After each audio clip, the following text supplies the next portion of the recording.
Yeah, I it's don't know. interesting how, as an activist artist, when you are compelled to address a theme within your art, what materials sort of come to you, either just through, creative thinking, or, in your case, you had the neighbor who was collecting it. It was nearby where you lived. Uh, did Were you playing with other materials before you decided to use the shotgun shells to address the issue of gun violence, or? Yes, I have. I mean, I have done other pieces where there's the actual gold, more gold color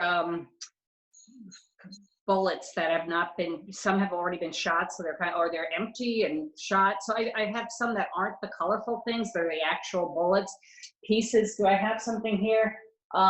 And some of those you can buy, and I glued those on there. I guess what are they called? What's the actual name for them? But they're like kind of unfilled bullets, and I use those in several pieces where I did a lot of things about basically about consumerism and how so many things are like Disneyfied and sold to boys and girls. What are boy toys, what are girl toys? That was something that I was sort of working with at the same time. So I had like some superhero guys that I then put the bullets on top of, so those were all like glued down. And then I did some that were very minimal and pretty, and they are just kind of this beautiful goldish color, um basically. But I mean, those are more like expensive to have, to get, and everything. So then I kind of the shotgun shells became more of what I use, basically, if And that made any sense. no, totally.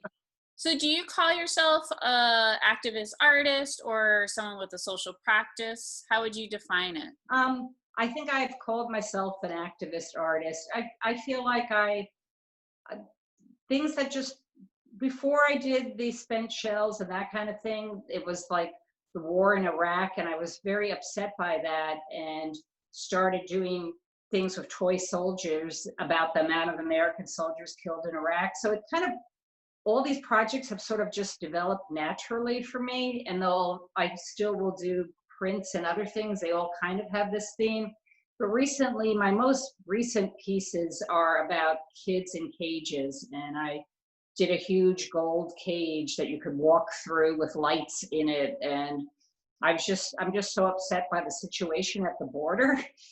So that's what has that's kind of taken on a different meaning for me now. So I guess I'm an activist artist. But it's sort of just things just evolve for me, and it's just sort of like what I'm thinking about or what's going on. I mean, the Trump presidency has really upset me, and that got me going to more. I went to the first Women's March in DC. That got me going to more marches, and I actually started using Trump imagery. But I'm like, why did I even do that? I don't even like that.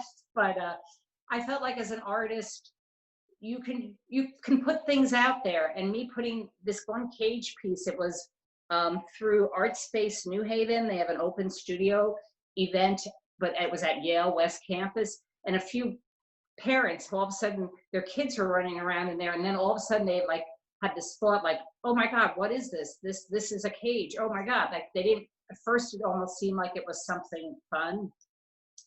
So I don't know if that answers the question, but basically, yeah, it's just I feel like I would love to be a painter, but this is what happened to me.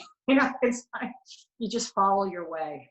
Yeah, I do find that it's sort of a call to action, and you just have to go there. You're compelled by it, probably personally, as a first instigator, and then you realize how many other people are affected by the issue that's present within you, and you just kind of go from there. And art is just this wonderful sort of activist platform that you can create, but it's also cathartic, and it can be cathartic for other people as well.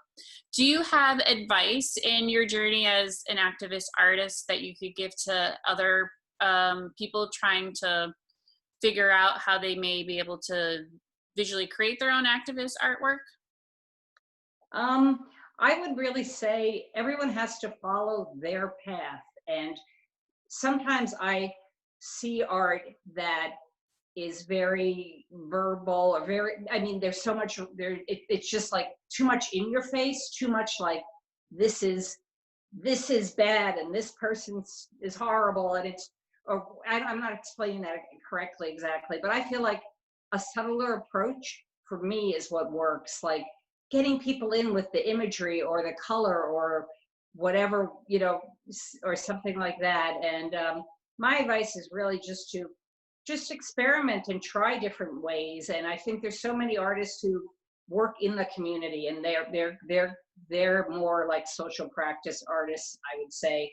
Although I do like that, and I've done a few projects like that, and I love it when I can relate to people in the community. Many years ago, this is a little crazy, I did a piece in the during the SARS epidemic in the Lower East Side, and it was actually masks pieces, photos of people wearing masks at that time. And I just remember, it's kind of crazy for that to have come up now, you know, but I remember just women in the community walking up to me and saying, oh, I can't get my grandkid into this run school. And they saw these angry faces, and it just made them want to talk to me about their pain or something. So I love it when I do outdoor pieces in the community, like I did a large shotgun shell piece at Governor's Island. It just brings you into like, okay, this is relating and helping someone in some way.